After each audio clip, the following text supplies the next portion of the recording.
Assalamualaikum rekan-rekan sekalian. Kali ini kita akan membahas tentang petir dan juga jenis-jenis dari penangkal petir. Ya, petir terjadi karena ada perbedaan potensial antara awan dan bumi atau dengan awan lainnya. Sambaran kilat rata-rata mengandung kekuatan listrik sebesar 20 kA. Tegangannya mencapai jutaan volt. Sambaran petir terbesar yang pernah tercatat di Indonesia pernah mencapai 300 sampai dengan 450 kA. Dan suhu pada jalur di mana petir terbentuk dapat mencapai 10.000 derajat Celcius. Jadi panas sekali, bisa mencairkan apapun yang dilewatinya dalam waktu yang tertentu ya. Penangkal petir adalah rangkaian jalur yang difungsikan sebagai jalan bagi petir menuju ke permukaan bumi tanpa merusak benda-benda yang dilewatinya. Ada 3 bagian utama pada penangkal petir. 1. Batang penangkal petir, 2. Kawat konduktor, dan 3. Grounding. Jenis penangkal petir ada 2, yaitu pasif dan aktif. Ya, sekarang kita lihat yang jenis penangkal petir pasif. Misalkan untuk Faraday dan Franklin. Ya. Jenis penangkal petir ini menunggu sambaran petir yang mengenainya, kemudian menyalurkan seluruh energinya ke tanah. Bentuk perlindungannya seperti kerucut dengan sudut radius 45 derajat. Sedangkan penangkal petir aktif, ya, jenis ini termasuk berbasis ESE, Early Streamer Emission, memiliki radius perlindungan yang lebih besar. Cara kerjanya mengumpulkan energi awan di saat awan hujan melintas, kemudian menjemput kilatan petir dengan mengeluarkan lidah api atau streamer dan menyalurkannya ke bumi. Ya, ini ujung penangkal petirnya untuk yang pasif, kali ini untuk yang aktif. Ini salah satu contoh ya, ngacu ke salah satu produk. Sekarang yang penangkal petir yang pasif konvensional, ini ujung penangkal petirnya seperti yang terjadi di instalasi rumah atau gedung. Kalau kita bicara petir, kita mengacu ke standar NFPA 780. Ini standar internasional ya, 2014 edition. Ini khusus untuk penangkal petir yang konvensional atau yang pasif ya. Kalau yang pasif, kalau yang aktif standarnya beda lagi, menggunakan standar yang dari Perancis. Ini area perlindungan penangkal petir untuk yang pasif tadi ya. Ini area perlindungannya, ini tinggi bangunan, kemudian di sini adalah jari-jari atau jari-jari luas perlindungan.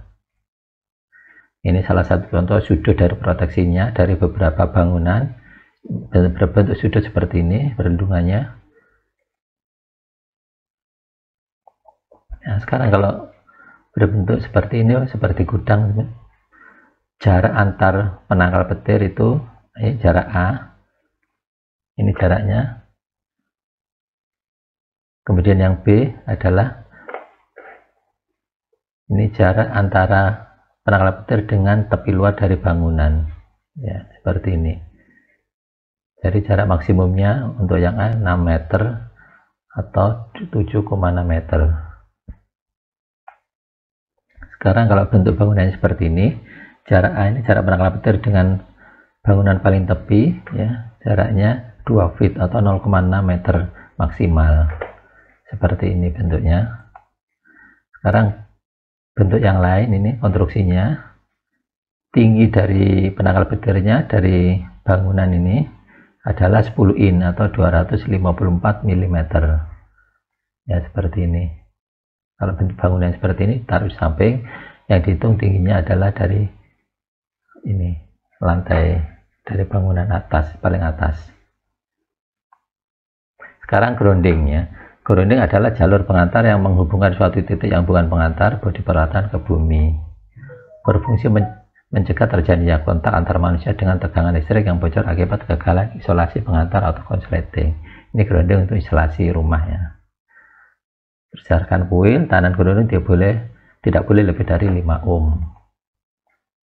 Grounding ada 2 macam ya, yaitu grounding instalasi rumah ya, yang dipasang pada gawe meter menuju ke bumi melalui kabel pengantar dan pipa grounding. Dan grounding instalasi penangkal petir berfungsi sebagai pengantar arus yang besar menuju ke bumi. Grounding dipasang dari batang penangkal petir yang berujung runcing menuju batang grounding melalui kabel pengantar ya. Goreng instalasi dan penangkal petir harus terpisah paling tidak berjarak 10 meter dan nilai tanah kurang dari 5 ohm. Ya, seperti ini ada instalasi groundingnya. Kedalaman minimal adalah 3 meter atau 10 feet. Kita ngacu ke aturan NFPA ini. Kalau digabungkan antara instalasi grounding rumah dan instalasi grounding penangkal petir, ya punya jalur sendiri ya, seperti ini. Instalasi untuk grounding rumah, sedangkan yang sebelah kanan adalah instalasi grounding untuk penangkal petirnya. Ya, ini banyak untuk rumahan, ukurannya 50 mm persegi. Seperti ini. Pakai kabel BC juga bisa, tapi lebih baik yang ada isolasinya. Sekarang yang penangkal petir aktif ya, mengacu standar NFC 17102, ini nasional standar dari Perancis. Ini salah satu contoh dari beberapa merek ya, seperti ini bentuknya, ujung penangkal petirnya. Ini adalah area perlindungannya. Ini salah satu contoh menggunakan merek Flash Vectron ya, salah satu produk saja. Nah, ini adalah area perlindungan suatu kawasan, katakanlah ini kilang minyak atau terminal BBM, tangki-tangki ya. Ini membentuk area perlindungan seperti ini, sehingga petirnya ya, seperti ini, sambarannya bisa menyamping seperti ini. Ini bisa menggunakan yang tadi itu yang berbentuk aktif. Hitungannya ada detail tersendiri, kita tidak bahas hitungannya sampai seberapa area perlindungannya. Ya, jadi demikian rekan-rekan sekalian, jenis-jenis dari penangkal petir dan juga akibat sambaran petir. Ini adalah gambarannya. Ini adalah tangki BBM yang meledak terbakar akibat sambaran petir. Ya. Semoga uraian singkat ini bermanfaat. Terima kasih dan tunggu video selanjutnya. Assalamualaikum warahmatullahi wabarakatuh.